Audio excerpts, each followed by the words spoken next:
logistics probably not will give you highest returns, but I would like to give a couple of great examples of high returns in offices and in retail. So, for example, when we closed first investment transaction in Russian market, Colliers sold Gogolyevsky 11 to Fleming family in 2004. Fleming bought it for, as I remember, $30 million with yield of, let's say, 13%. And then after 6-7 years, they sold it in 2011 to Heinz with a price of 96 million. So they just grown more than 3 times, and with a cap rate of 9%. But the key point here was, as Gordon mentioned, growth of rental rates. So they grown, let's say, from 500 triple net to more than 1,000 because the location is really prime. So that's how Western money, London money, Fleming family came successfully, and now they are doing 2 development schemes in St. Pete, also with office sector. Probably not such huge return, but also will be profitable. And in terms of retail, Kazakh developers came and developed Metropolis in Moscow and Gallery in St. Pete. So investments were like $150 million inside, then 350 million into development of shopping center. So whole cost was like $500 million. And then after 1 year, they sold Galleria with more than $1 billion to Morgan Stanley. So it's like you're investing like 150 to 100 million of equity, and then you're getting 500 on top of your total investments. What's for sure a great case. So offices and retail are still giving much more. But then if we are looking into logistics, into industrial sector, probably it's only a few large players like Raven Russia, like Bean, who are investing in portfolios, who are buying this, and they have their own philosophy.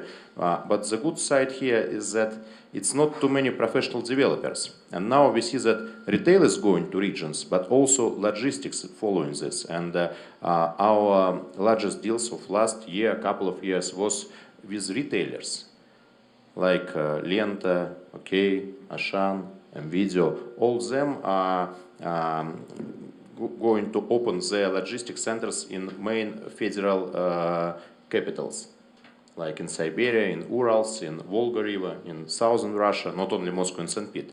And the key point here is that they are ready to invest into developers. So for developer, it's like incredibly great opportunity to get their profits, because developers should buy just land to agree with some landlord owner to then develop logistics on it.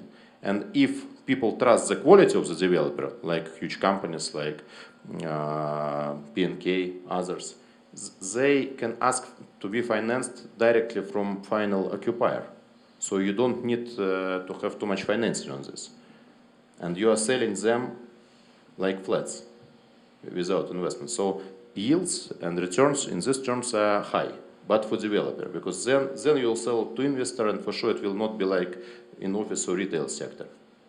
But where to go? I would say that, as I mentioned, in regions we still see that main sectors are retail, but main sector is still residential.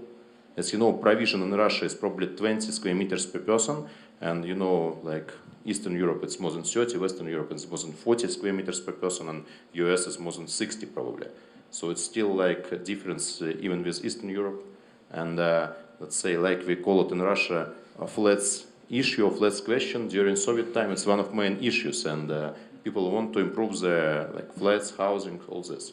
And key success of Mirland development, because we started this project together like 7-8 years ago in 2006, and it was first international company who came to develop. Probably some Finnish companies were there during Soviet time, but first pure company who just came and won in terms of competition.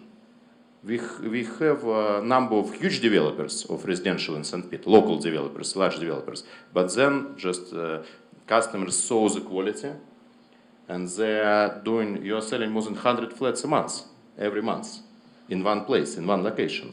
And the prices are growing, so it's amazing. And I recently talked to YT, YIT is a Finnish famous developer, and they now operating in 8 Russian cities. They are doing residential development. So residential development, retail, but in good location. Logistics, it's probably only if you're a professional developer. If you're already in Russia, you know connections, you can construct in time with the high quality, then you are successful. And only then offices, because the key issues with offices that we had a lot of former administrative facilities in all the cities from Soviet time. And people using them for offices, so they don't need, frankly, new space in the majority of cities, because then rental rates will be much higher.